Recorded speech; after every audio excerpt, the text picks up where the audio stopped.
This video presents us with an example of astrology that becomes more clear as one waits for events to develop and unfold.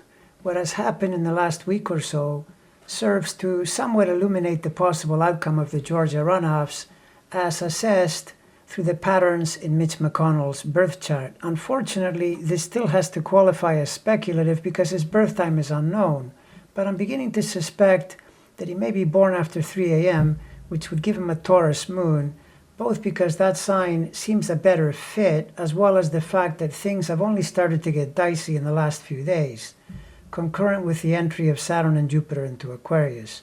This means they are moving toward his Venus, which at birth opposes Pluto, and the closer he is born to midday, the more it creates a tight T-square involving the moon.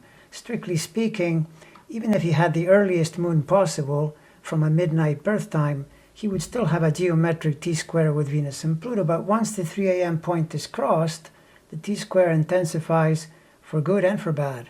Good in the sense that as a lifetime pattern, it empowers his chart, and I think accurately describes his plutocratic leanings and his way of exerting control over the Senate. Pluto in squares and oppositions has the capacity to thoroughly assess situations and then tune in to manipulate outcomes as needed. Bad or difficult in that transiting planets circulating through these degrees point to periods when hard times and loss of control is likely to happen. When looking for change in someone's life, it is the conjunctions, squares, and oppositions that will do it in 90+% of the time. For all the hoopla connected to the November 2020 election, the ones most impacted by actual changes were the core participants themselves: Trump, Biden, Harris, and Pence, all experiencing a blend of conjunctions, squares, and oppositions, together with some trines and sextiles for a dash of ease and luck. In that case, the scales tipped toward the Biden and Harris ticket, but McConnell kept the Senate majority. So although he was staring at the January 5th runoffs, the overall situation had not changed. Now, as we get within days of the vote, it is looking quite a bit more threatening for him, as his Senate caucus appears to be in a rebellion with a good number of senators willing to go with Josh Hawley's seditious and idiotic quest to question the election result, even though they have zero actual evidence of the fraud they allege.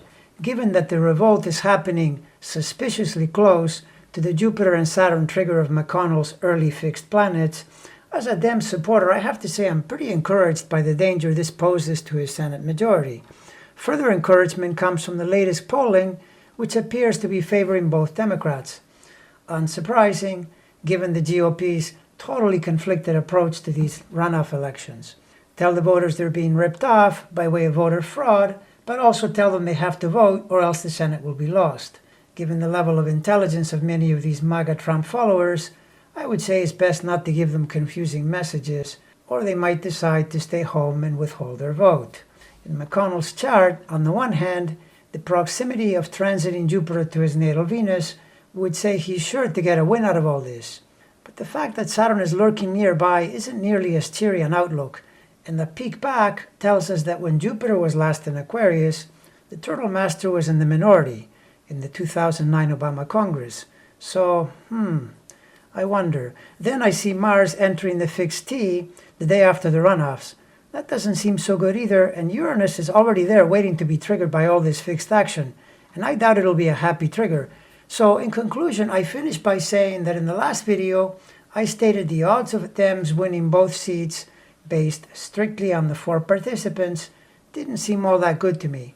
But the events of recent days and how they reflect in McConnell's chart is making me feel a lot more positive. And so I'm cautiously encouraged through the spotting of this change trend that seems to be potentially quite threatening to the Turtle Man's Senate command.